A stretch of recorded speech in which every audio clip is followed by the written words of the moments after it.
It's a town made of plastic, except for the people. Everything is fake. Flowers are made of plastic. Grass is made of plastic. Fish are made of plastic. Even the feelings between people are made of plastic. And their trees? Of course, they're artificial. They light up when they're electrified. Like this new one. It turns green, red and gray. There's even a disco mode for the elderly. And the only currency in town is fresh air. For $100, you can inhale it. All the inhabitants were immersed in what seemed like a beautiful town. But no one could have imagined that this teenager, Pete, was about to break it all. Just a few days ago, Pete was riding around the town. He was surprised to find a steel wall. There was a door opener on the wall. When he pressed it, a number of stairs appeared. He followed the stairs and eventually came to a small door. Pete flipped the switch. He stepped through the door. He was shocked. The pipes were pouring out pungent gases. The dirty sewage was pouring out. And when he walked out the other door, he couldn't believe his eyes. It was a bleak wilderness. It was a far cry from the gorgeous town within its walls. It made Pete even more determined to drive farther. He realized that this place was a mess and deserted. But there were signs. There were signs of human life here. He didn't know how long he'd been traveling. He finally came to a house. There was a light in the window. It looked like someone was inside. Curious, he rang the doorbell, but he didn't realize he'd triggered the mechanism.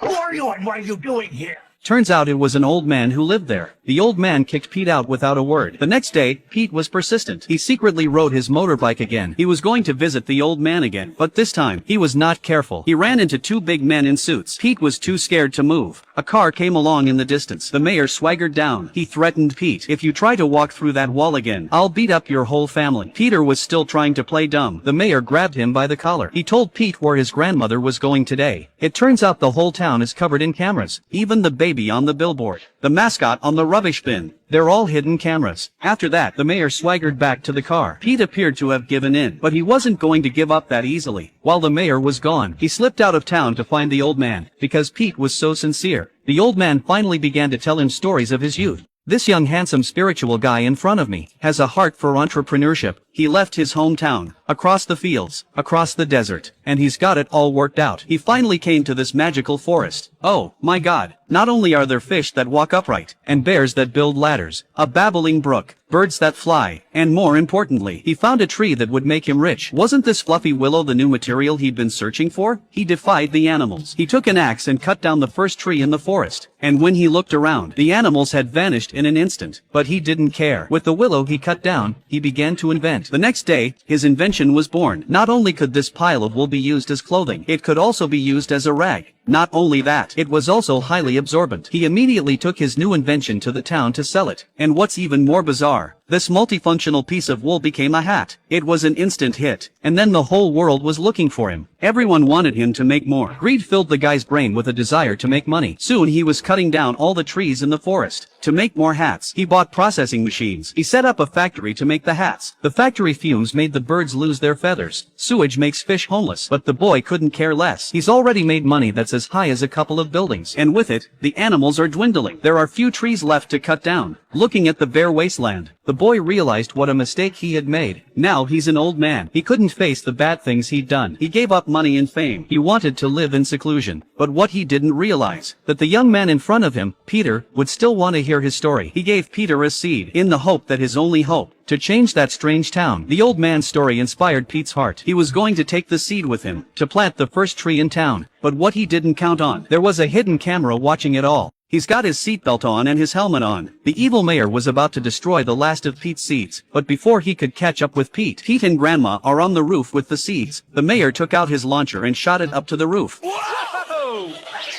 Loser! Oh, really?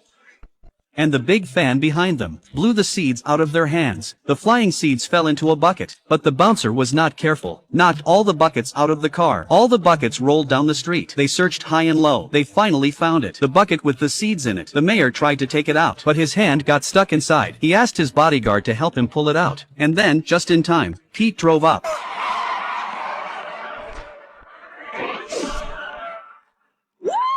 He's got the seed. Now it's time to figure out where to plant the trees. They arrived at the center of the park, but the grass here is fake. There wasn't any dirt. Grandma had an idea. She climbed on a tractor by the side of the road. She shot down the mayor's statue, and sure enough, dirt appeared. But their actions drew a crowd of spectators and chastisement. Pete explained that he just wanted to plant a tree, to which the passers-by retorted, "What's wrong with our tree of lights?" The mayor chimed in, "Trees only put us in danger." The brainwashed passers-by not only believed the mayor, they surrounded them. They had no choice. Peter climbed into the tractor. He drove as hard as he could towards the wall. 1, 2, 3, and the wall fell down. It was only then that people realized it was a smoky wasteland out there. Peter climbed on top of the car, and he showed them the seed of hope. And now the seed has sprouted a tiny seedling. Pete explained again that if you plant this seed, the trees that will grow will give people fresh air for free. No more need to pay for it. People were stunned. They couldn't believe that this little gadget had such a powerful function. Although the mayor is still trying to convince them. But facing this sapling in front of them, people chose to believe Pete. Seeing the light from afar, the old man also felt relieved. Tears welled up in his eyes. The seed that was planted. With a little more water, the little sapling is slowly growing. Cherishing trees means cherishing our common home.